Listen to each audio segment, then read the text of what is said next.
got coffee and donuts, either you're a cop or it's the morning time, it's breakfast time. So, let me just show you this donut. Look at that donut. You dip that in the coffee. And inside.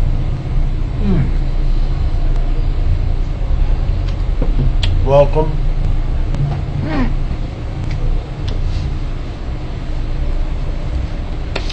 Welcome to How to Read the Tarot, Part 5.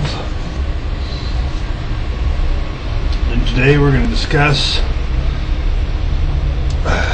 the Devil, followed by the Tower, followed by the Star, and finally the Moon. Alright. Every tarot card has an astrological, numerical, and Sapphiric or Kabbalistic value. You should try to learn those, study those.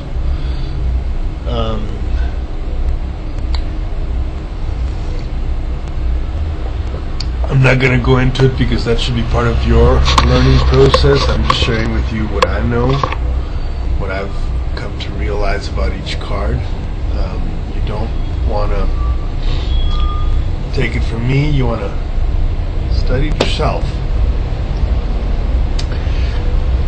If you don't spend 1 month with each card, each major arcana card, you're not going to learn how to read the tarot. I'll just give you that straight up. Understand that and you'll be well. Alright. So,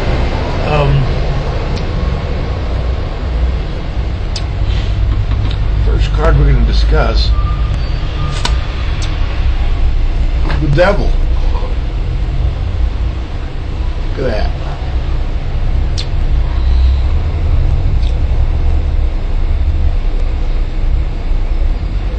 Scary looking card. You know, in soccer, when you're playing soccer and you do something particularly nasty, like you kick a player or you punch somebody out or you dish it out to the referee, the referee pulls into his pocket and pulls out a red card. He says, "You're out of the game. You're expulsado," they say in Spanish. Alright, the Devil card in a reading, in a tarot reading, if there's no questions, it's kind of like that. It's like telling you your client is a piece of shit, they deserve to go to hell. That's simple. Now, they're your clients, and you're supposed to help them, and you're supposed to, give them a chance to redeem themselves and all that stuff. But let me explain something about the Devil. The Devil can only enter into your soul. First of all, even to begin this conversation, you have to believe. You have to literally believe there's such a thing as a soul.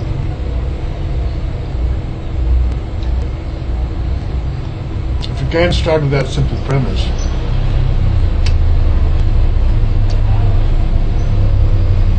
none of this is going to make sense to you.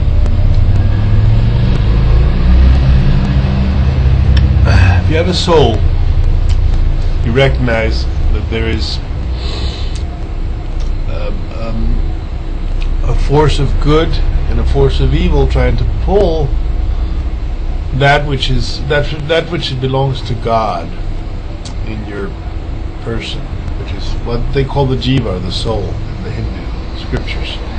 The Christians call it the spirit. I'm at odds with the definitions because I think there's a great confusion about what soul and spirit is and how it differentiates. And I think the Christians are going at it the wrong way because they confuse soul with spirit. So, if you take it, call it soul and spirit, and for this video, we'll call it either way. if you take it that there is something of you that belongs to God, that God gave to you, or a little piece of God inside of you, that little piece of God is kind of like lost inside of an ego. And the ego is what is not real. It's called the false ego. It's what is not real. What is not real is your likes and dislikes, your preferences, your ideas, your concepts, your identity as a person, as an identity separate from what is real in you, which is God.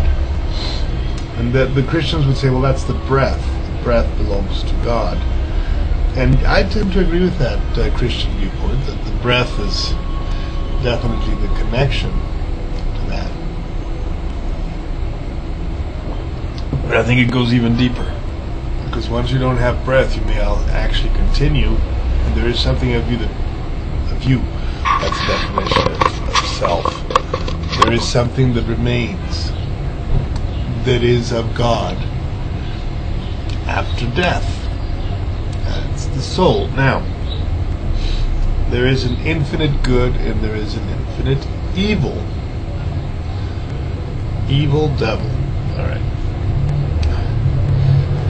The sad thing about this is that in the ancient times, before Judeo-Christian chaos arrived, people worshipped nature in the form, for instance, of Pan, which was a monster-like being. It was this, half goat, half human hybrid that ran around raping nymphs. And they worshipped him because they recognized within their own hearts that essence, that bestiality, that beast, and they were not afraid to acknowledge that. Segue to the Christian comes and they literally take Pan and turn him into the devil. That's why the devil has horns. Now Pan is not the devil. Pan is Pan. He is the god of nature, the god of the woods, the male form of Mother Earth. The devil is more like a dungeon master. He's like this really evil guy that really wants to torture you and make you suffer life and make you hope you're not alive and all that stuff. And yes, there is some of that, but it's more complicated. It's not as simple as that.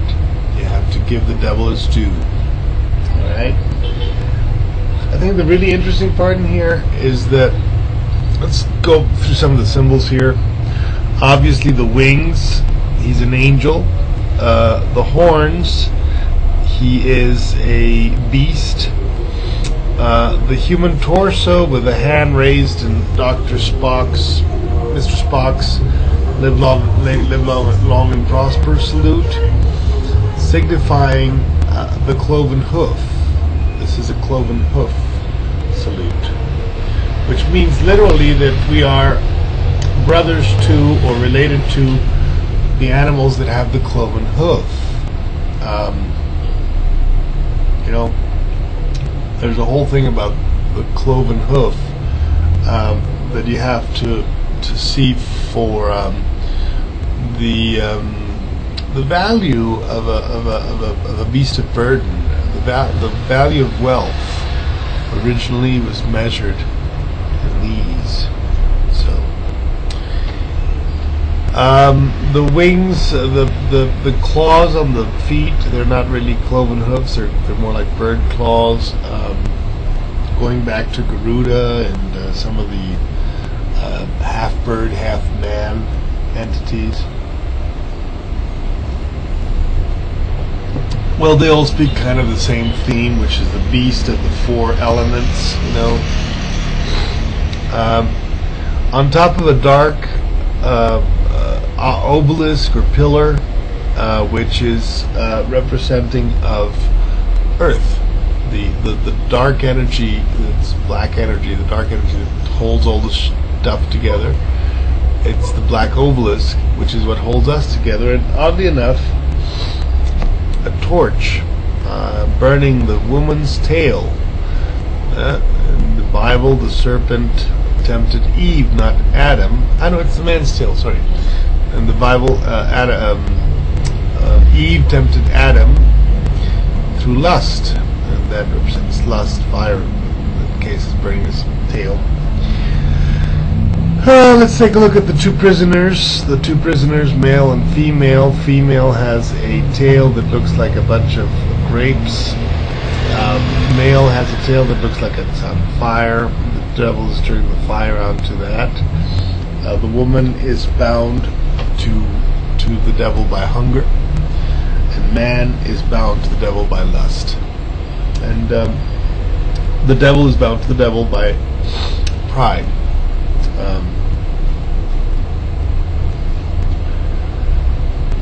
If you look at the devil's hand, it's Saturn, and the symbol of Saturn is the formed by the lines. The man and the woman both have horns, implied that they have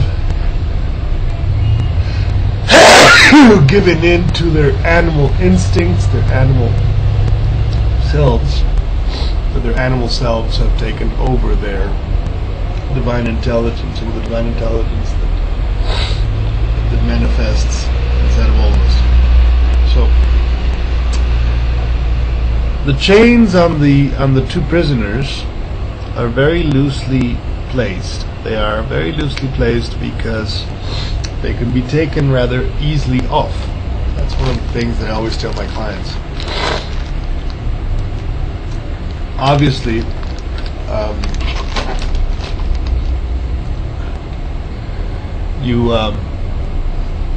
you gotta deal very carefully with that card when you have a client. You can't just say, "Oh, the devil has you," and all that shit. I do.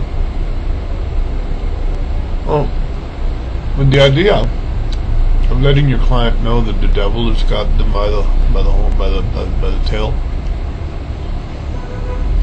it's to have your client survive the situation.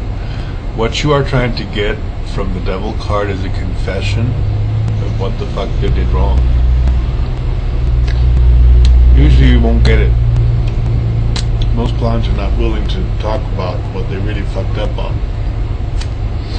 Occasionally you do. Occasionally you'll confess some murder or rape, but it's rare. And what you're trying to get them to do is that. Confess.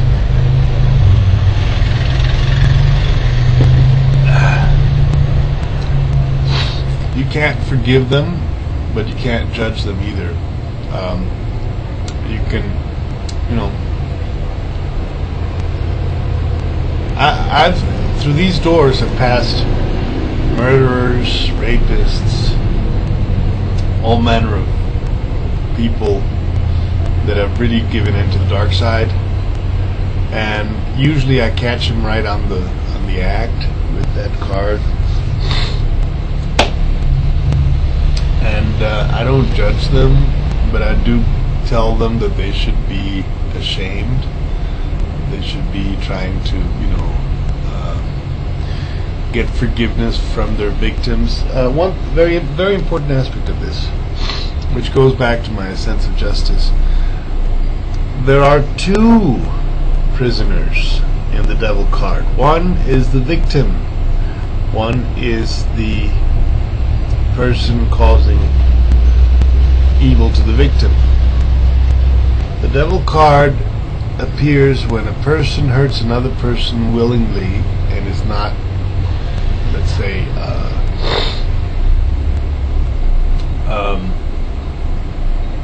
sorry about it. If there is no victim, there is no crime. Remember that in the justice card. It applies also to the devil card. You can do stuff to yourself that is self-destructive, but then you become the victim of yourself. So there's a victim, and there's also a perpetrator in the devil card. And the devil is more like the beast that is saying, you're a beast like me, and you can behave this way because it's okay. This is the end of the road for you. You're an animal. It's a lie.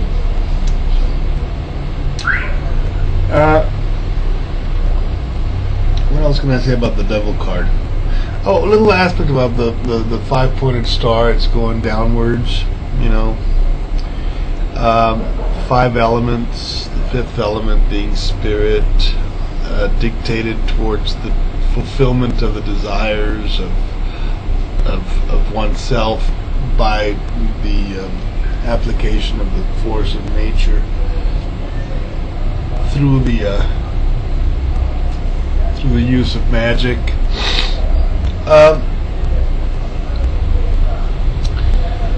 It is universally known that the inverted five-pointed star is the symbol of the devil.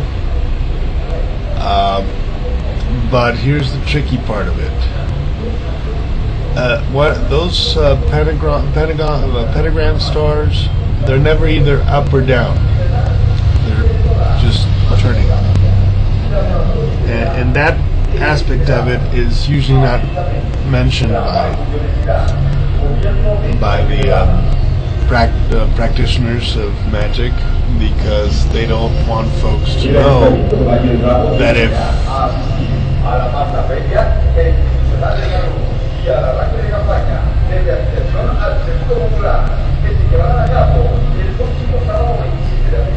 alright, so there's a fest on Saturday. The practitioners of magic don't want you to know that once you actually open those gates, it is always present within the possibility of doing either evil or good by them. The pentacle star, it's moving. It's not a static object. It's a moving object, so it's never really, honestly, truly either up or down. And that's the point. It's still a symbol of the use of force, magical force, in nature. The objective of that use of force is irrelevant. If you're using the magic, you're opening the portals. This guy can show up any moment, So just be aware of that. Be brave, because man, you see this guy around, you're gonna be shitting your pants. Okay, let's leave the devil aside for a moment and discuss what happens after you make your deal with the devil. Is usually this tower, the Twin Towers. Some very interesting elements. The ray, the lightning bolt, or the thunder ray is coming from above, meaning God is knocking you down off your pedestal. There is a crown which is falling off the tower. The crown signifies the loss of dominion. A man and a woman, the same man and woman that were here before, are now falling to pieces. There's fire, which represents purification, and there is manu, falling from heaven, which means that you don't need to build the tower because God will feed you.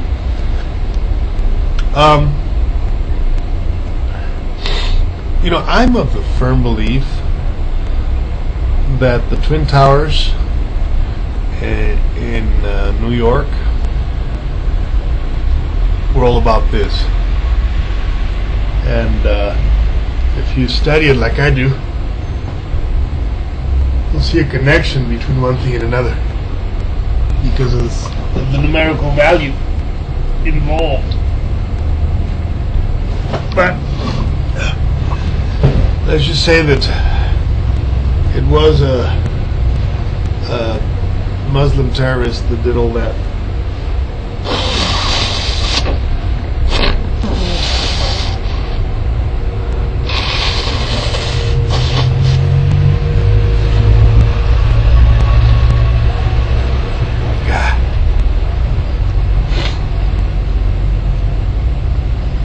Point is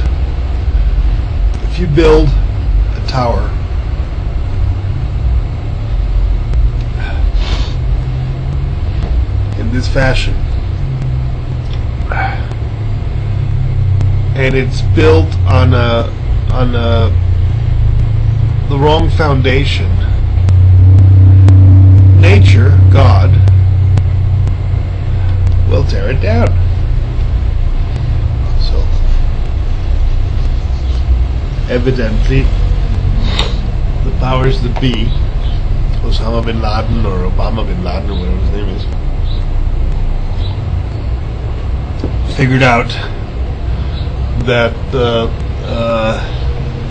Wall Street was built on a shaky foundation, and they decided it was time to bring it down, and they did.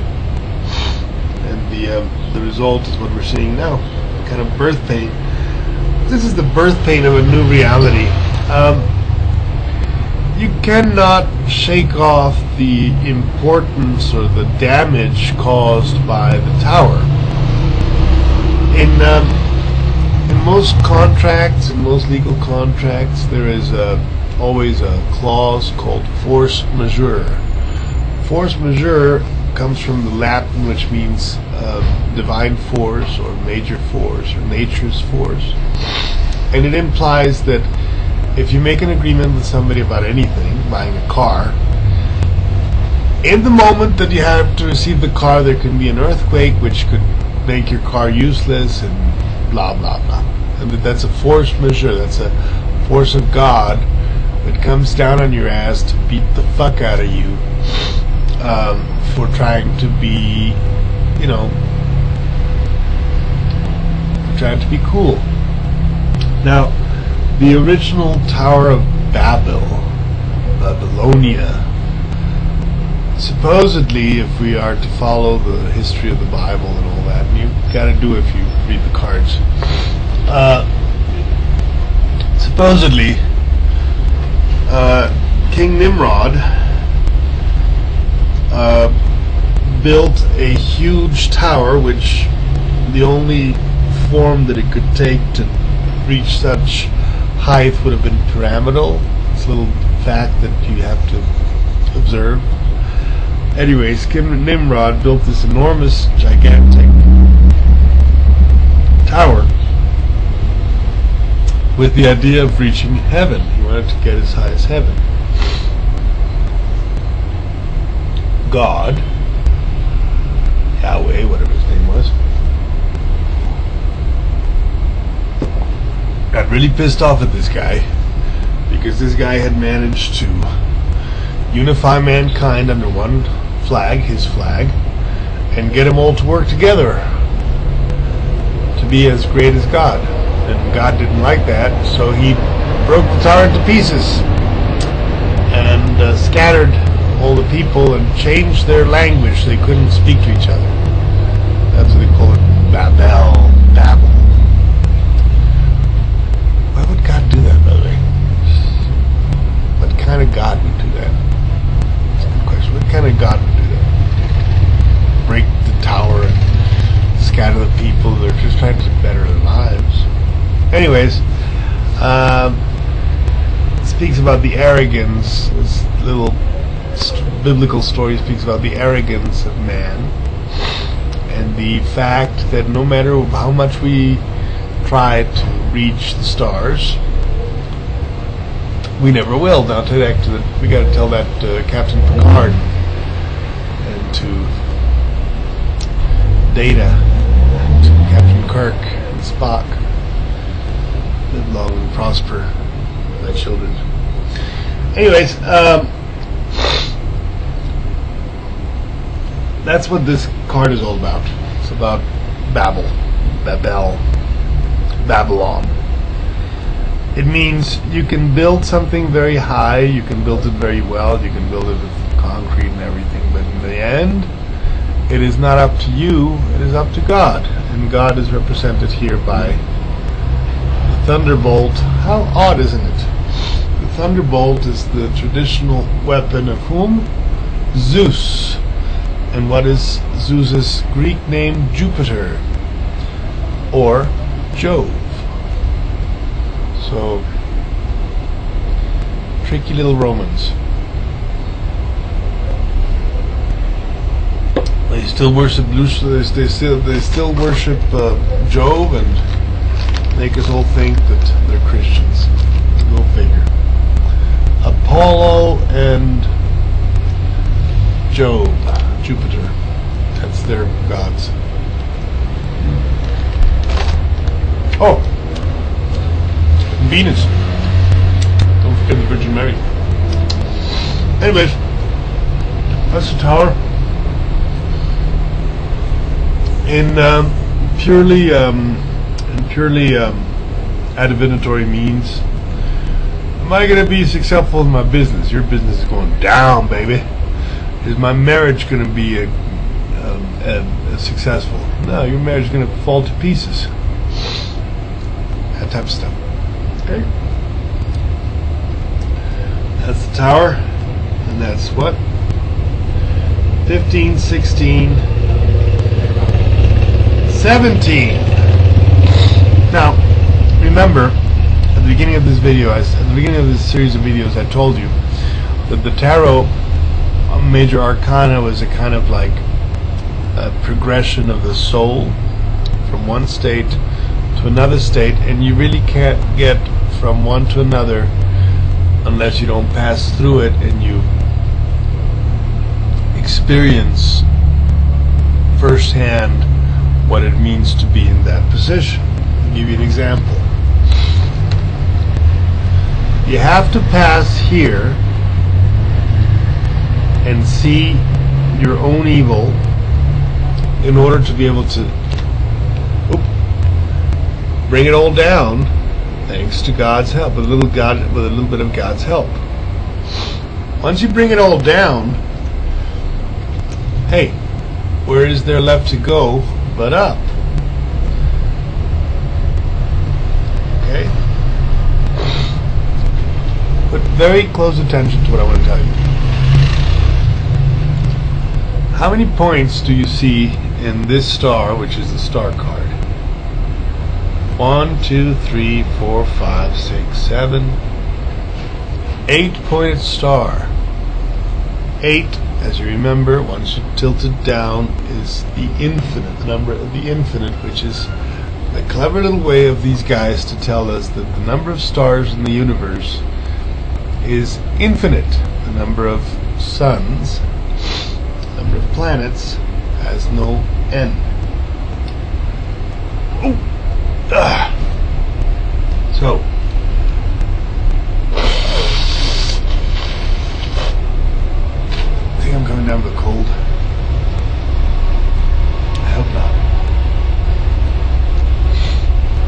Number of stars is infinite. They're showing that through the fact that it's an 8-pointed star. The Eightfold Path of Buddha, the 8-leafed lotus petal, which means purity. 8 is the most auspicious number for the Chinese in Confucianism, because in nature 8 appears to be a number of wholesomeness, of perfection. Now the star, oddly enough, is Lucifer, because Lucifer is Venus, and Venus is the morning star, the star of the morning. Now, if you read your Bible carefully, Jesus makes a mention of himself as the morning star. So is Jesus saying he's Lucifer? I am the Alpha, I am the Omega, the beginning and the end. If that is the case, everything is contained within him. Therefore, he is also Lucifer. Figure that one out, Jimmy Graham. Billy Graham. That. Anyways, the star is luck, Lakshmi. But more than Lakshmi, I would say the fulfillment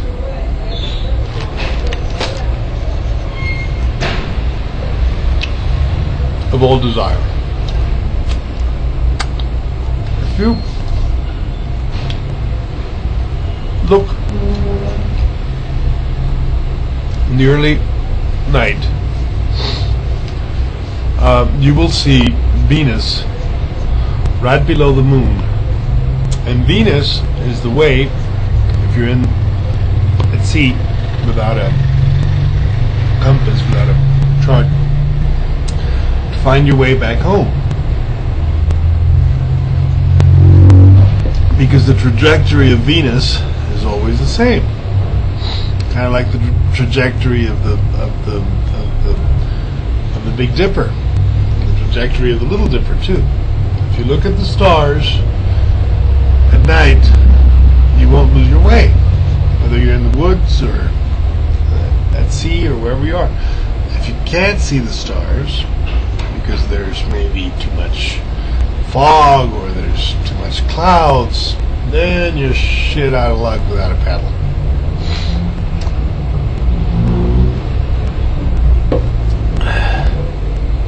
The stars are the map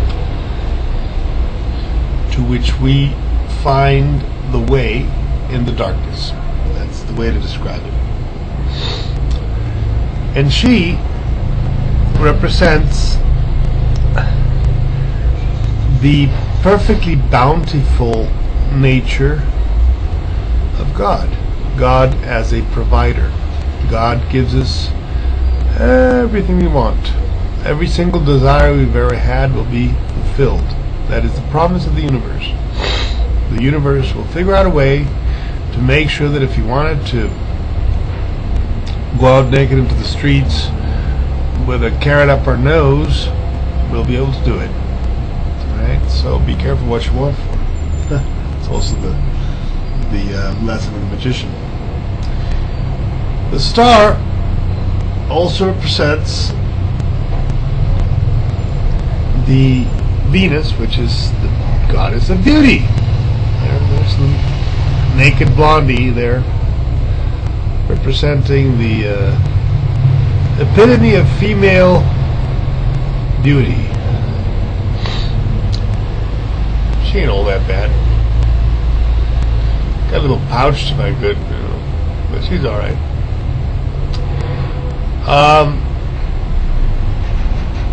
Bountiful is the way to describe it.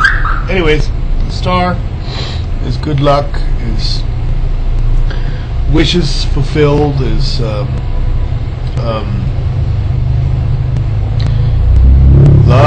harmony, and beauty, all wrapped into one. It's also Venus, it's also Lucifer, it's also the fulfillment of desire nature. I spoke many years ago to a Buddhist monk. We were talking about desire nature. And I said to him, listen man, how can we vanquish desire nature if we don't fulfill our desires?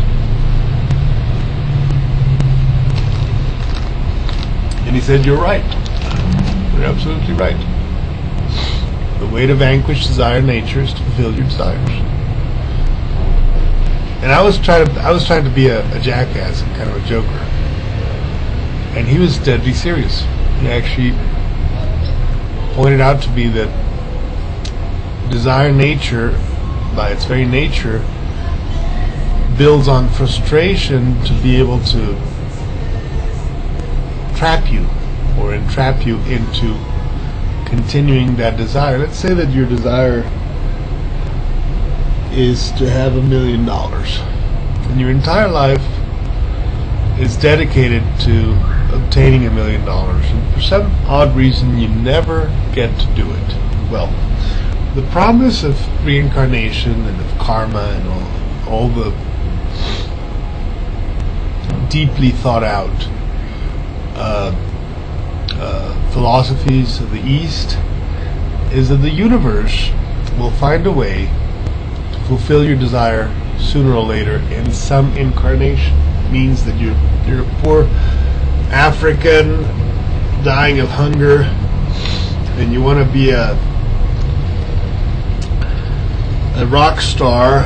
Eventually, sooner or later, through incarnations, you will get to the point where you are a rock star, even though you were at some point a poor, starving African. So, if that's the case, that desire will propel your soul through different incarnations, once and again and again. But it's a trap, because even if you're a rock star, you may want something else. So, even if all your desires are met, you will have other desires that are not. And until you can quench desire itself, you don't really become awake, and you don't really break away from the cycle of birth and birth, death, and rebirth, which is what the Vedas say, which is what the sutras, Buddhist sutras say. The Judeo-Christians just say, "Oh well, God will give you all you want. He will fulfill all your needs, physical, material, and spiritual wise. Because God can do anything. He can give sight to the blind. He can make the meek be not so meek." Yeah.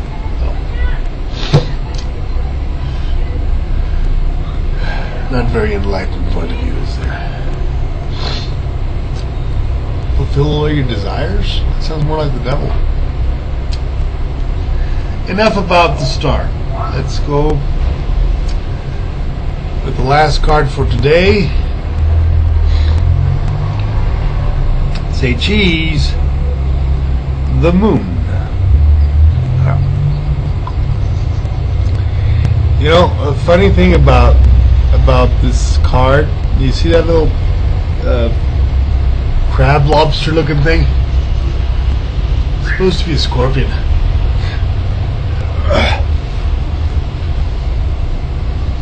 There is a connection between scorpions and lobsters, undeniable. But what they're trying to portray there is a scorpion for Scorpio, constellation Scorpio.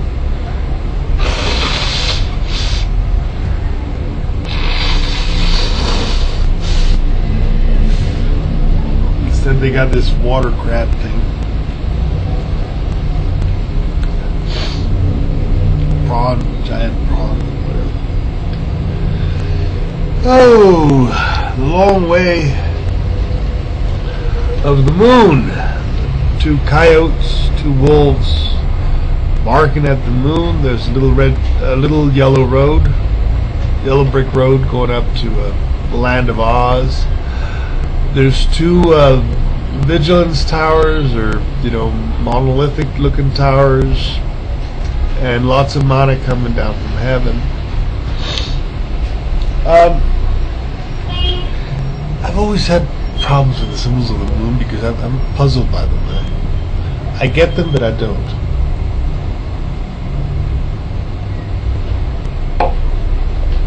The mysteries of the moon, the double face of the moon, or the many faces of the moon. What I can tell you about the moon is my experience with the card itself. If somebody is lying to you as a client, if somebody has been lied to as a client, if lies have been perpetrated, if lies are the purpose of the reading, if there is a lie in something that somebody has ever said, the card that is going to let us know that that is a lie is this card right here. The moon is the house of the lies. The lies. Many years ago in Coahuila, Saltillo, I went to see a speech, a lecture by a brujo by the name of Amag. I was really impressed by his knowledge. I was really impressed by his, figuring out the Virgin of Guadalupe, and all the stuff he said made perfect sense. Really coalesced correctly with my own ideas and concepts. And then he started talking about the moon. And he said, look, Really evil spirits are sent to the moon to fulfill all their wishes. They are made into a perfectly illusionary universe, a universe that fulfills everything they desire. But it's an illusion. At the end of that illusion, they are judged again. And if they are judged to be redeemable, they return to Earth for another incarnation where they're either forgiven or not forgiven, or if they're judged irredeemable, they're finally destroyed forever in what is called the second death. Then for about 10 years after that lecture, I was in terror of being actually stranded at the moon in a universe where all my desires were fulfilled. Simple as that.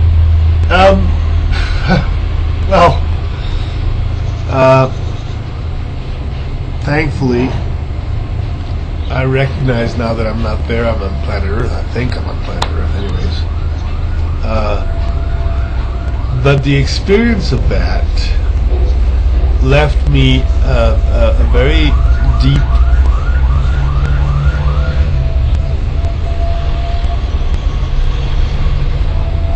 lesson on truth. As we know from astronomy, the moon doesn't have light. It is the lightless. It doesn't have light of its own. It's not lit by its own. It borrows the light from the sun. Therefore, the different phases of the moon, where you can see a little bit of it, a little bit more of it, a little bit more of it, but you can't see its own light. I am coming down with something.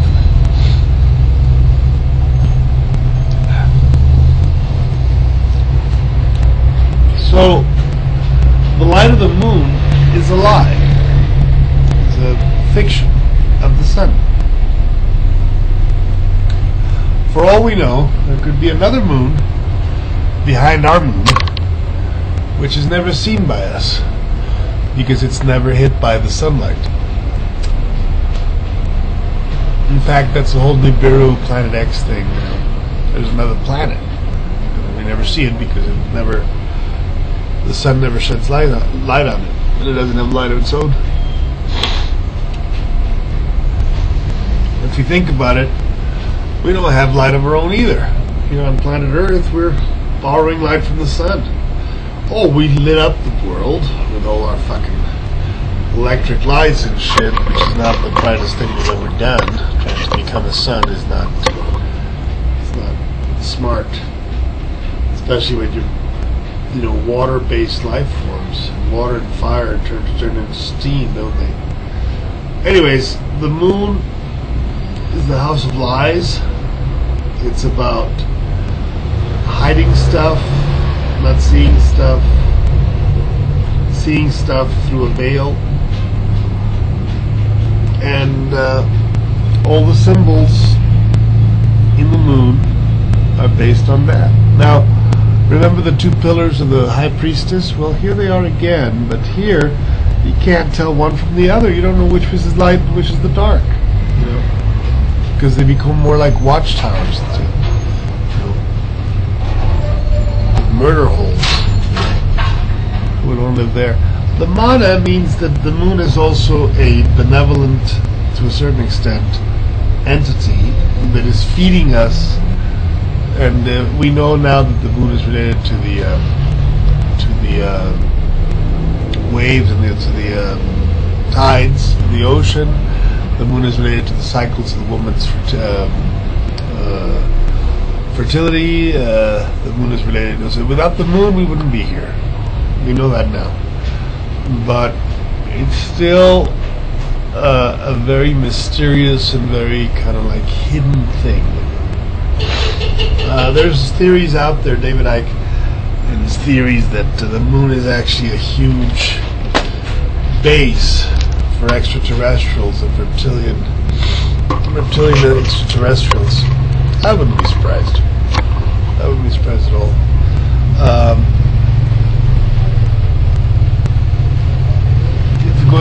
Vedas, the moon is where the soma is prepared, the food of the gods. I sure would like to try some of that.